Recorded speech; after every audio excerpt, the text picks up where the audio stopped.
Hi, welcome to Happy Horror Time. My name is Tim Murdoch. And my name is Matt Emmert, and we are so excited because today we have with us one of the main stars of A Nightmare on Elm Street Part 4, The Dream Master, a magnificently talented actor, a magnificently talented singer, and just an all-around awesome person. We are so excited to welcome to Happy Horror Time Tuesday nights. Woo! Oh, hi. Hi, how are you today? Welcome. I'm fine. Thank you. Yes, we're so excited to, I first off, you have such a cool, unique name. I'm sure you get this a lot, but is there a story behind it or yeah? Well, I don't know. My mom tells me that I was named that after her because she was born on a Tuesday. So I was like, okay, well, what does that have to do with me really? But then, okay. Okay. Really? So she named it after her. Do you know what day you were actually born on? I think I was born on a Monday. Oh, that's hilarious. And she's like, forget it. But she was born on a Tuesday. So that's what matters. Yeah, I love that. And she's like, you know what? This is about me. So we're going to name you Tuesday night. That is so cool though.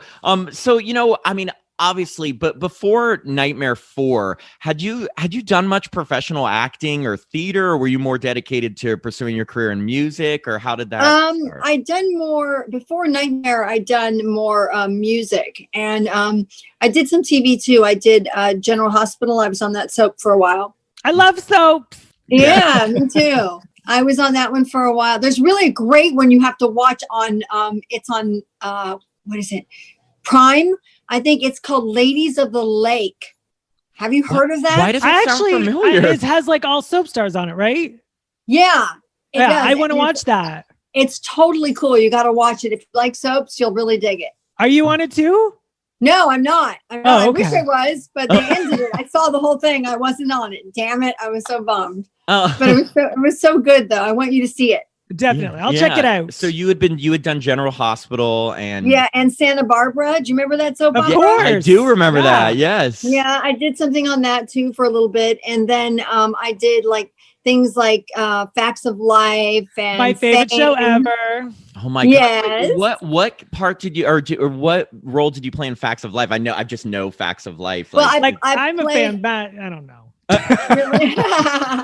I played Pippa. Remember Pippa? Yeah, the Australian. Of course. Yeah. I played her friend, and I was like the leader of the band. She made me the leader of the band, and I was like this real tough girl that was like the leader, telling them all what to do. And we sang a song on it and everything. I played guitar. It was really fun. I love that. That's awesome. I saw that episode, by the way.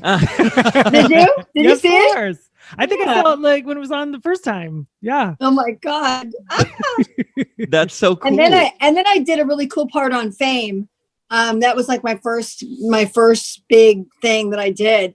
And then Nightmare happened. And then once Nightmare happened, music sort of took a little bit of a backseat just because I started going out for all these other things and I was booking other jobs and I was loving acting so much. I just loved creating, characters, and I loved all that. When you what was the audition process like for Nightmare 4? I mean, did you know much about the series at that point? Oh yeah, I totally did. Oh yeah. When I found out I had an audition for it, I was freaked out and freaked out with happiness. And so I went there for the audition with Annette Benson.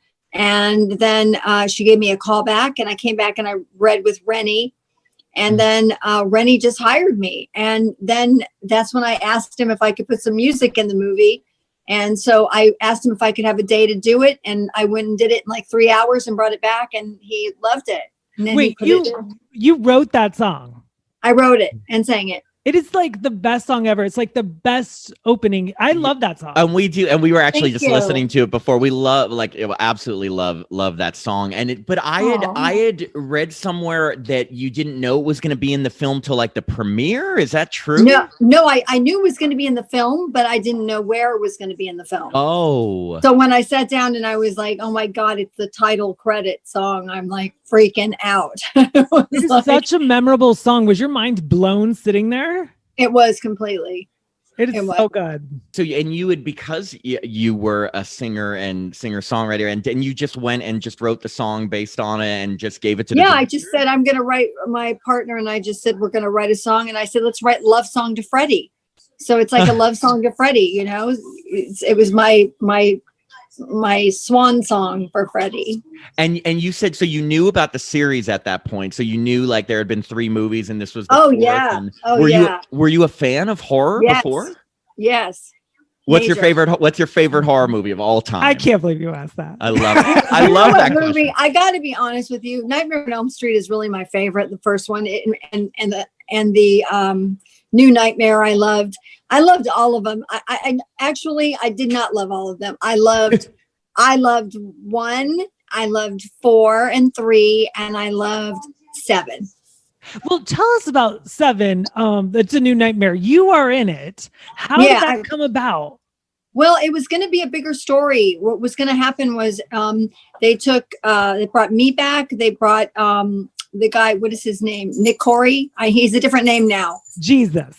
Yeah. It's, I think I wrote it down. I was looking. That's right. Jesus. Oh, that's so Jeez. funny. No, I think his name is, it's like JSU, but I don't know how to pronounce. I don't know how to pronounce it either. So I just said Jesus. Jesus. Yes, definitely. You know what? It's so funny. It's so funny. He called me like a couple times, like not too long ago.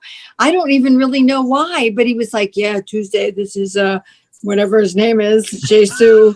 I'm gonna I wanted to see if you want to get together. And I was like, oh my God, is that guy? Because I met him like briefly that day, which was in 93. And it was just so weird to get a call from him. You know, I was kind of like hesitant.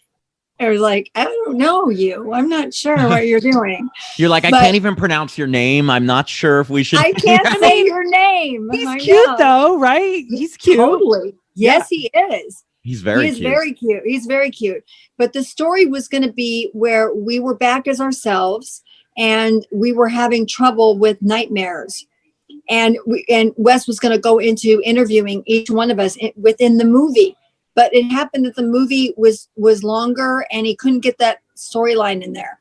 So that's why we're only in there for like 5 seconds. But you know what? It was great to work with him. Yeah, you got to work with Wes Craven. I know.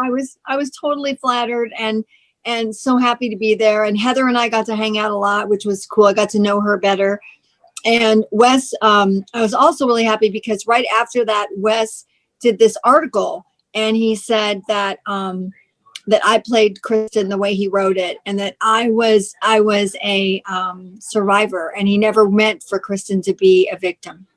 Oh, wow. Well, speaking of that, like bringing it back, well, first off, that's awesome to have, the legendary Wes Craven say that and to be involved. I know. And I think, that scene in New Nightmare, it's short, but it's such a cool scene for fans because it's like you can go through and you're like, oh, I see that person. I see that person. I see that person from so many people involved. It's such a cool scene and like all the wind and there's like an earthquake and the coffin like falls over. I know. And Heather's like falling in it and trying to get out. And it's great. I know it's great. Scene. But I mean, so the role of Kristen, obviously, in part 3 was portrayed by Patricia Arquette. And right. You know why Patricia decided not to return? Was it just like the usual? I think she was having a baby, but she's really cool because I saw her in Blockbuster Video when we had those. And she all she said to me was, "You were the best, Kristen." Oh, that's so nice. I was going to ask you, like, did you ever get a chance to meet her?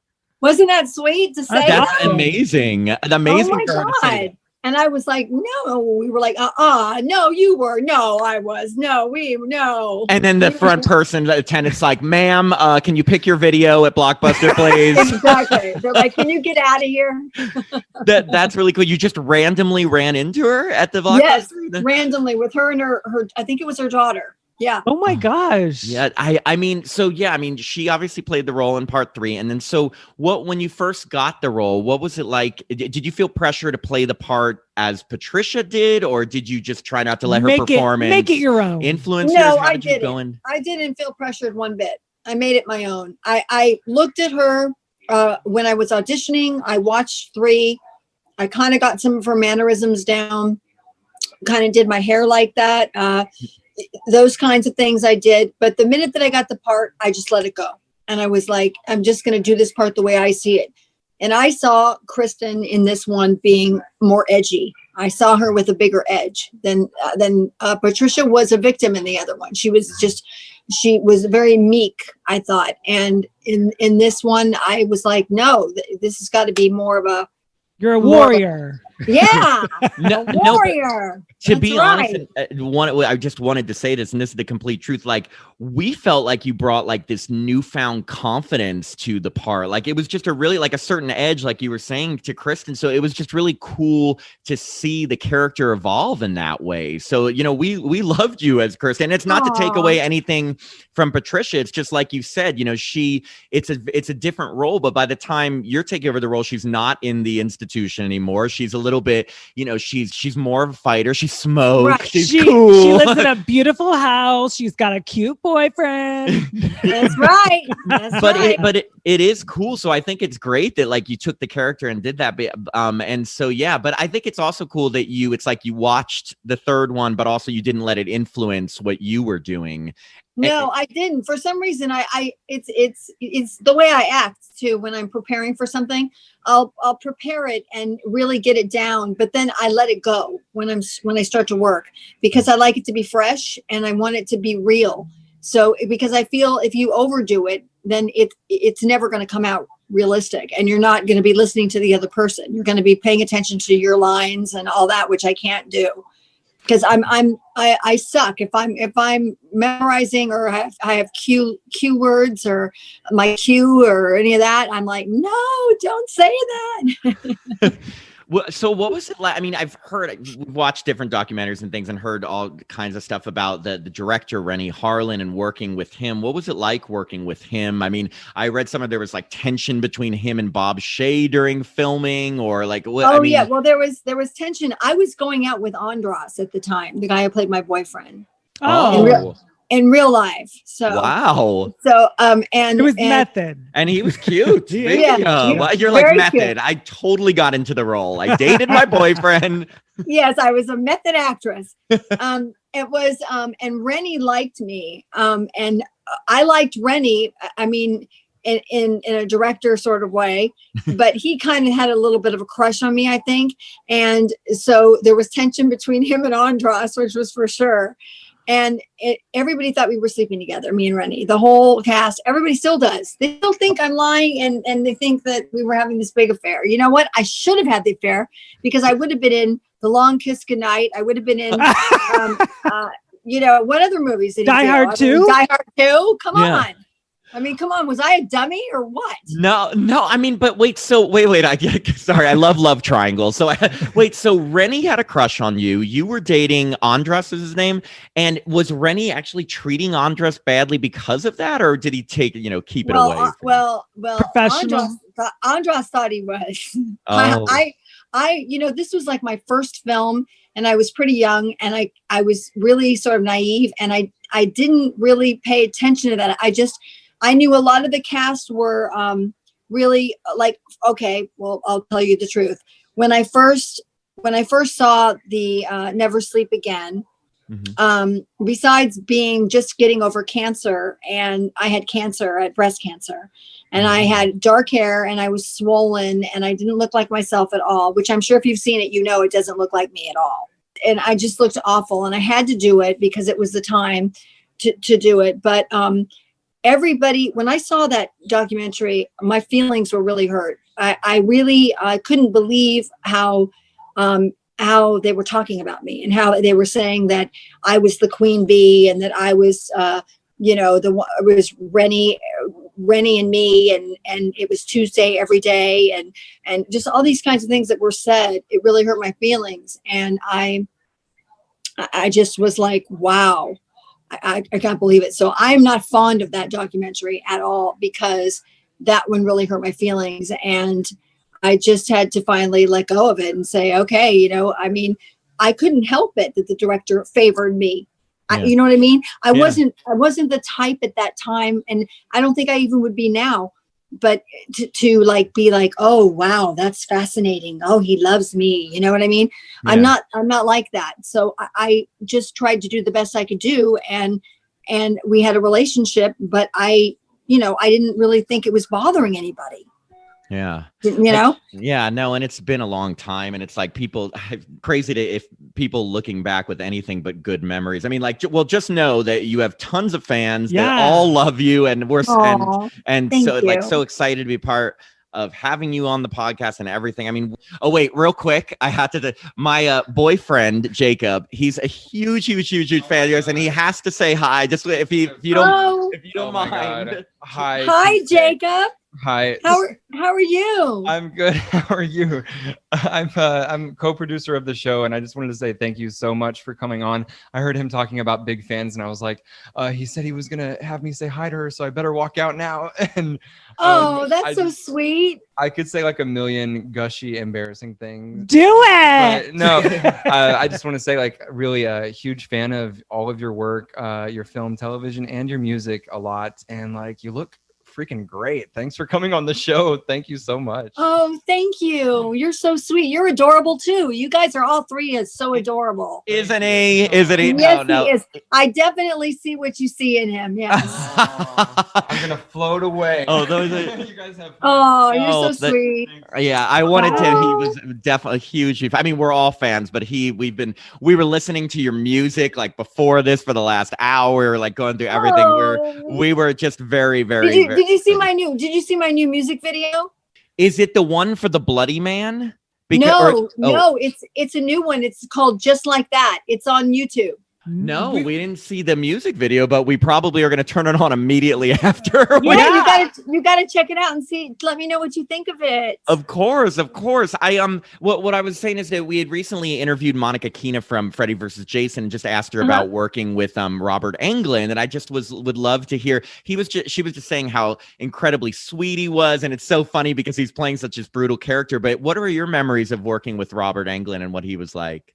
Pretty much the same. He was really funny, very charismatic, excellent with actors, very giving actor, great storyteller. I mean, he just loves to talk, and he will tell you stories, and you'll sit there for like hours just amazed at what he's telling you.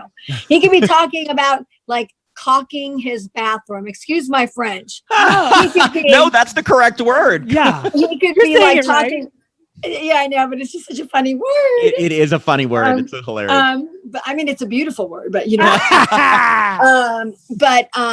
he'll just talk about like, you know, designing his house and what he's doing. And you're just like, He's really fascinating. I like the way he tells a story. No, I've heard about his storytelling abilities, and I'm thinking like I would love to hear some of those stories. Maybe not so much about the caulking the bathroom. No, I do. Yeah, but also two other Tim people. does. Tim's like caulking anything with caulk. Listen, right? we're in a pandemic. I know, believe me, I know it. Oh, two other people we wanted to ask you about working on the film with were Lisa Wilcox, Alice, obviously in the film, and also Brooke Bundy, who played your mother, Elaine. Andale. I loved her. She was my favorite part of the film. Working with her was unbelievable because I don't know if you're aware of her career, but I mean, oh my God, she's been on everything, and she is so cool. I loved working with her. Lisa and I were not that close. We weren't. We did our scenes, and we didn't get close until like 20 years later when we got into a business together, Toe Brides. Oh. That was when it happened. It was during the shoot. She was kind of in her own world. She had just gotten married. She was, into all that stuff, and it was, she never really hung out with us. Oh, wow. So, I mean, Monica Keena, when we talked to her, she said that like you're all final girls or you actually died, but I mean, I know. Can you believe it? Well, but Kristen's character Kristen's a final girl, so I'd still consider. But I mean, like, there's a group of girls. I mean, do you have fun hanging out with the Nightmare Girls and the Friday Girls when you attended a convention? Oh yeah, totally. Oh yeah. That's cool. I mean, speaking of Kristen, so I've said this before, but one of the things I absolutely hate that sometimes they do in horror movies is when like there's a character who survives and then they kill them off in the sequel. So I remember as a kid seeing Nightmare 4 and being so upset that they had killed Kristen off, and I was just wondering, I like, know. how did you feel about that, and were you upset they didn't keep her alive longer? Or did you feel that they needed to? I was kind of upset because I thought, wouldn't it have been great to have her like be like you know, the survivor, like after all she'd been through. I thought that was really that would have been a really good way to go. But you know, I was glad I got to come back and scare Rick in the bathroom, and I got to come back. Yeah, I got to come back in a couple little scenes. So I was like, all right. The movie theater and all that. Yeah, I mean, and that's the thing. They keep the character throughout. But I'm wondering, did they think it was just like integral to the story to pass on the like survivor thing? Because I personally just hate when they do that in sequels. But I guess I don't like it either. I don't like it either. And I thought for sure, you know, when I got the script, I was like, oh, come on, I got to live in this thing. And then I was like, oh, wait a minute, Lisa gets to live. Oh man. I know, it is weird because you, like, as fans, and which we are huge fans, you get attached to these characters, and you know, and also they work so hard to survive, you know, and then it just seemed. But the thing is that I felt like, but you know what? If I would have survived, I would have had to do 5. That's hilarious. No. I like it. It's okay. It's okay. But when you've got 1 and you've got 3, you know what I mean? You're like, your movie was number 1. Yeah, I know it was. Yay! Until Freddy versus Jason, it was the top grossing, and you can argue that Freddy versus Jason is kind of like half Nightmare, so it's like the highest grossing one. I mean, it is a really good sequel. That it is just a weird thing because it's like I feel like the first third or half is like focusing on you and the survivors, Kincaid and Joey, and then it like passes off into a different direction. That's why I didn't know if it was just like integral to the story that they had to kill you off or not. But speaking of your death scene, I love it's almost like a Dirty Dancing type of vault before he vaults you into the furnace. Did you do that scene? Was that all you? Yeah, that was me. Except the only part, it wasn't me when he threw me in, but it was when I jumped up on him. Yes. That makeup is so funny. You're all burnt. I know, I'm all burnt out going, yeah. I just, my favorite, because it's like you run and like he like vaults you up almost like it's like Dirty Dancing style and then into the furnace, and you're that's great. I never thought about that, but now that you mention it, I can totally see that. And that's why I was like, this is a good stunt type. Because like it's a horror movie and it was the 80s. Like, did you feel like, and there's so many special effects, and this is way before like CGI. How long did an average scene take? Or I mean, like, you know, some of them took longer. Like, I mean, the one with when Brooke turns into the cockroach. Oh yeah.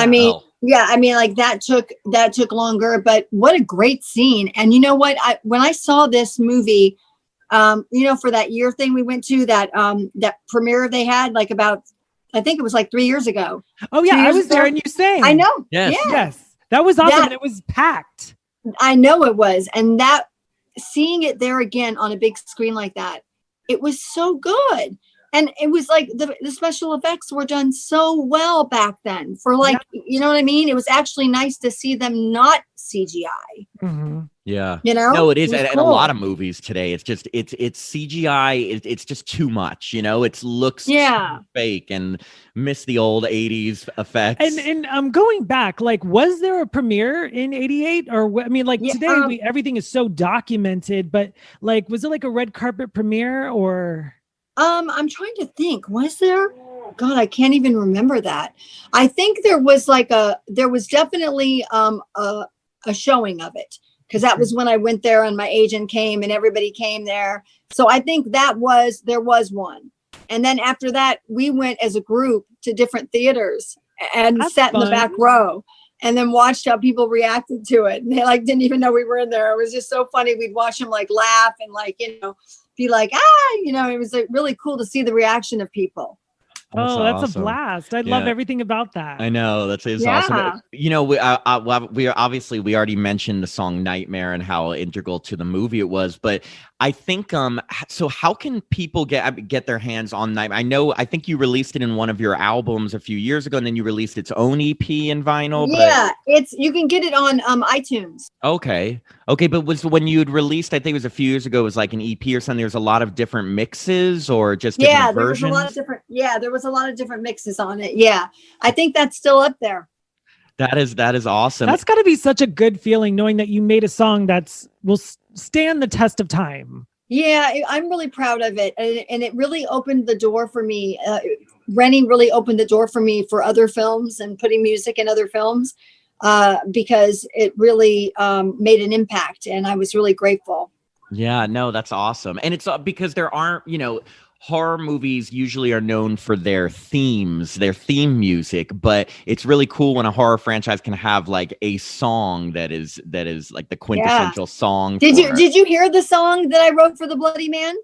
Yes, we were just playing it. And that's actually, when we get off Nightmare, we wanted to ask you, but because I have so many questions so I was just looking through your IMDb and I saw, it says The Bloody Man and it says starring Tuesday Knight and Lisa Wilcox. And I was like, wait, what? The poster is amazing. Yeah. So first off, please tell us everything you can possibly are allowed to tell us about, because it hasn't come out yet, right? No, it hasn't come out yet, but I won Best Actress at the North Carolina International Film Festival. Oh, congratulations! That's awesome. So yeah, tell us, how did that come to be? What is it about? Who are you playing? Well, it's about a comic book character, and it's about the 80s, and he basically comes to shake up the 80s. I love that's all you're saying. That's all I can tell you, because wait, a comic book character, when you say shake up the 80s, is this like horror or is it just like we're dancing? Oh, horror. The title kind of says it. Well, maybe he's a fun guy. And so it's scary. And you're reuniting with Lisa Wilcox in terms of acting, which is awesome. Do you guys play like sisters? Yeah, or no, actually I play the stepmom and she plays the mom that died. Oh, that is so. What was it like working with her again on that? But you said you've already. I didn't get to work with her. She worked on different days than I did. Oh no! But the fact that it's both of you in the movie is so awesome. And when is it going to be releasing? We're waiting right now to find out when it's going to be released. I'm waiting from the director for him to let me know. So it should be soon. I should know soon, and I'll let you know for sure. Yeah, I can't wait. I want to see a screening. No, I know. Like we're thinking because everything is, on demand right now, obviously, because movie theaters are closed. So that's when I saw it, I was looking on demand. I was like, I can't find it. And I messaged Mike and he's like, oh, it's not out yet. I was like, okay, well, I'm freaking out because I saw both. We can't travel to South Carolina, or was it North Carolina? It is Kentucky. Oh, Kentucky. Okay. Oh. No, I mean, where'd you win your award? Oh, that's what you mean. Yeah. Oh, it's South Carolina. South Carolina. Okay, because that's where we can't go there. Oh, South Carolina. I know. So other than, you said Lisa, but do you keep in touch with any of the cast and crew from Nightmare 4? And the cast, yes. The crew a little bit, but mostly the cast. Andros and Lisa and Brooke. And the other Brooke. Yeah, we do. We're still really close. We are still very, at the hip. We are. And from the other movies, from the other sequels, like Mark Patton or Kim Myers. I'm just name dropping. Yeah, sure. I like Kim a lot. We've had dinner together a couple times, and Mark Patton is really sweet. I'm friends with mostly all of them. Heather is great. I love Heather. She's wonderful. And I have a question. I'm going to show you my award. award. Oh, yeah. Please show us. And we'll describe it for the listeners since they're just it's a podcast. Yeah. It's so cute. Oh. Okay, so Matt, describe it. It's a big pumpkin. No, it's got, how do I break this? Oh, it is. It's a pumpkin with a big open mouth, a jack-o'-lantern, not a pumpkin. Yes, it is. With a bat. Yes, over like a bat, and it says Halloween International Film Festival 2020 Best Supporting Actor. Congratulations! Yeah, congratulations. Isn't that so fun? cool. And I it's love like, that little award. I know that is really, I got really cool. most improved. The awards Tim's gotten as participant, and no, that's so cool. And it's so another thing that sometimes we like to ask people when we're interviewing them about it, what is there one, I think you've already told us some stuff, but what's one thing that you can tell us about Nightmare 4 that you've never told any other interviewer, any other publication, any other podcast, anything, whether it's just like about the filming, juicy gossip, anything? Andros and I had sex in the trailer a lot. You heard it here. That is amazing. Were you ever caught? Almost many times. Oh, yes. I love that. That is. I've never told anybody that. That is well, thank you. Thank you. That is awesome. I love when first off, I love hearing any stories like from filming or like behind the scenes or things, but I love it that, and then you got to film scenes with him as your boyfriend. That's so, and you guys have never met before. No. Film, right? No, we never did. Actually, when I met him, it was Rennie had me pick out the people I thought were good for the cast. He had me read with all of them. That's so nice. And, and so I read with all of them. And when I saw him, I was like, I thought for sure he really had it. He was really. Oh, this is a question you don't have to answer. We can always cut it. Was there anyone that auditioned like that? I don't know, Jason Priestley. Like, is there someone like, I don't know, that audition that you remember that didn't get the part? This is me just being gossipy and terrible. No, the only person that I remember who auditioned was an actress named Lisa Alpert, and she was going to play Alice. And I thought that she might be better because she looked like Andros. They had dark hair, blue eyes. Brother and they looked like that. And I thought, and I liked her. But then when Lisa came in, she had more, Lisa Wilcox, I felt had more of the characteristics of her. Yeah, no, that's really cool that you got to like be involved in casting and everything. Yeah, it was really fun. I know. Really that must be so cool. I know that we kind of brushed on New Nightmare, but we had talked about like the scene, but how did that even come to be? Like, did you just get a phone call? Like, I mean, to do the cameo, you just got a phone call and they like were assembling? I just got a phone call from my agent just saying that Wes, Craven wanted me to be in that movie. And I was like, oh my God. And then I thought, great, now there's another reason for all the people in 4 to hate me, right? Because you were the only one that got a call?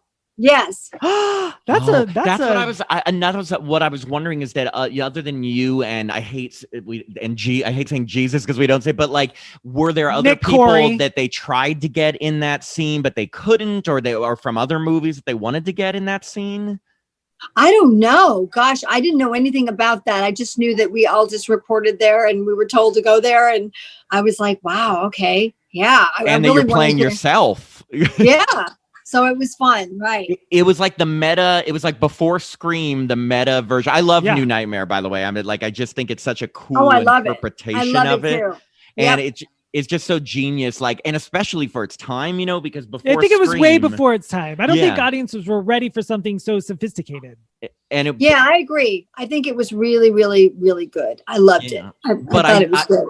I do wish, like you were saying, that they had kind of had where you guys were all having nightmares and like the real Freddy was coming after. Yeah, and we were gonna be like involved with Heather and everything, and like be having these nightmares and all that, and then it just didn't work out. I don't know really why. I think I heard that it was mentioned that it was too long.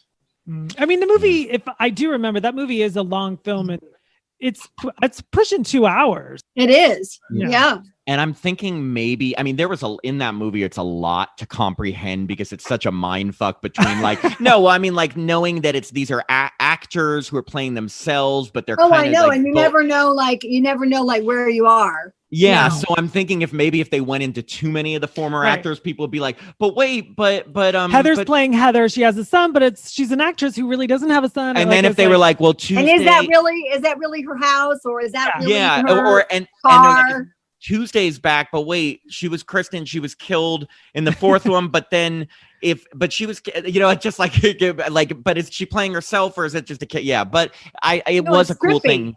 Yeah, and Yeah. it was cool having all of the different people were like John Saxon, I think, yeah. Robert Englund playing himself, which is awesome. Oh, I know. That was great. That was yeah, great. no, And I know. I loved it when when John Saxon is just suddenly just like, Nancy, hi, okay, Nancy. You know, like because before he's calling, he's calling her Heather. Right. Like, Yeah. And then all of to a play along. all of a sudden he like turns into like her dad, which is like crazy. I know, no, it is like I said, a mind fuck, probably best way to I don't like describe when it. you cuss, Matt. But we can say cock as much Oh, as that's possible. fine. That's fine. That's right. We're allowed to say cocking. Yeah, Yes. because we're building a house. Exactly. That's Yeah. right. Well, let's ask Robert Right. Englund about that. Well, I think that's all of the questions I have. Tim, Yeah. do you have other No, questions? I just real quick, who was your favorite Facts of Life girl to work with on that day? Oh, a perfect, absolutely have one. Guess who it is? Guess who it is? She was the only one nice to me. The only one that was I'm gonna hope it's Lisa Welchel.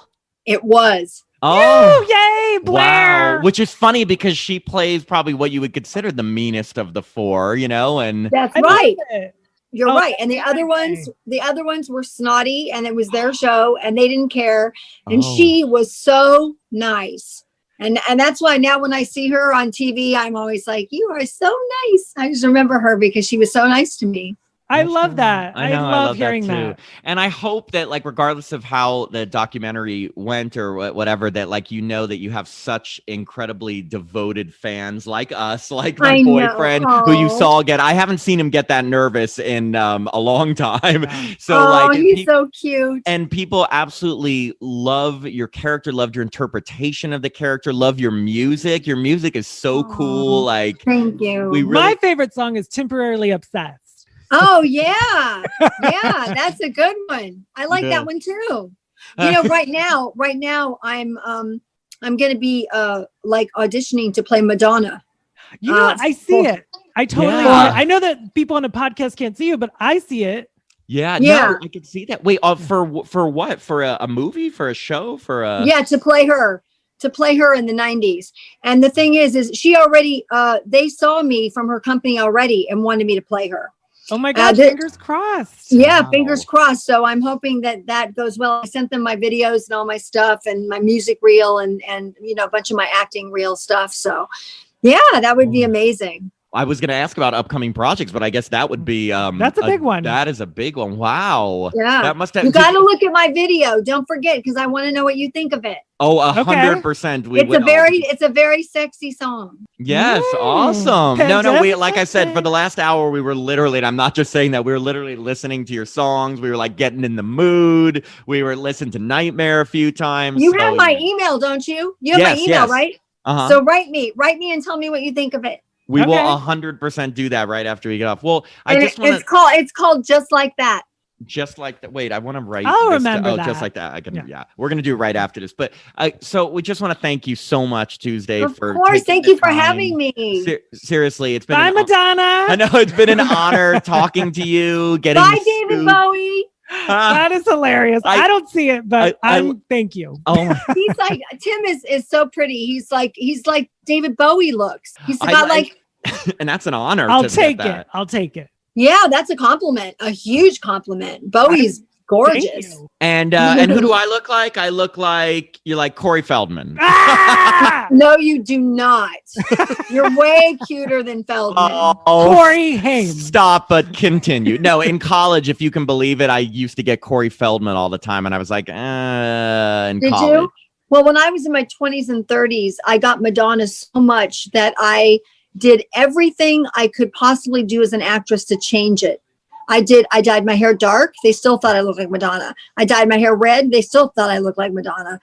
Everything I did was Madonna, Madonna, Madonna. And in my letter that I wrote to the producer, I told them this. I'm Oh. like, I am your girl. This has been going on for like forever. Mikey helped me, and he's awesome. Oh, we Mikey's love Mikey. Thank you, Yes. Mikey, for doing Yes, this. thank you again to Mikey because connecting us with you, connecting us with so many others, and it's just been amazing. And we're putting it out in the universe right here to you to get the role of Madonna. I feel like this is like it's meant to be. Like if you've been doing it all this time, it's like when I play Corey Feldman in that documentary, and Tim plays That's David. right. That's right. Corey Feldman actually is in this, I'm going to get you. I'm going to have you play it. Thank you. You heard it here. Happy horror time. Corey Feldman, David Bowie, and Madonna went on to a bar. That's going to be the story of the three of us. That's right. That's right. Absolutely. Well, thank you again. Thank you so much. And we will email you about the video. We're going to watch it right now. And we will also email you when the episode is going to be coming out, probably in a few weeks. Okay. And thank you so much for this interview. Of We really course. appreciate it. You guys are Thank you for adorable. taking the time. Anytime. Thank you for having me. Yes, have a great night. Take care. Okay. Bye. Okay, bye Tuesday. Bye. We hope you enjoyed this episode of Happy Horror Time. This podcast is hosted by Tim Murdoch and myself, Matt Emmert. It's co-produced by Jacob Randall. You can find Happy Horror Time on Apple Podcasts, Spotify, and many other platforms, including Happy TV, a free streaming app with content dedicated to the LGBTQ+ community. To stay involved with the podcast, please like our Happy Horror Time Facebook page or follow us on Instagram and Twitter at Happy Horror Time. And if you'd like to contact us directly, email us at happyhorrortime@gmail.com. We'd love to hear from you, your recommendations, or any other horror celebs you'd like us to interview. To support the podcast, please visit patreon.com/happyhorrortime. We have some upcoming bonus episodes that will be released just for our patrons. Before we go, we'd like to recommend a podcast we both love called Movies That Made Us Gay. Each week, the hosts, Scott and Peter, discuss a movie from their past that had a lasting impression on their lives. These guys are a ton of fun, and both Tim and I have actually made guest appearances on the show to discuss some iconic films. I'm Tim Murdoch! And I'm Matt Emmert, and thanks again for listening to Happy Horror Time!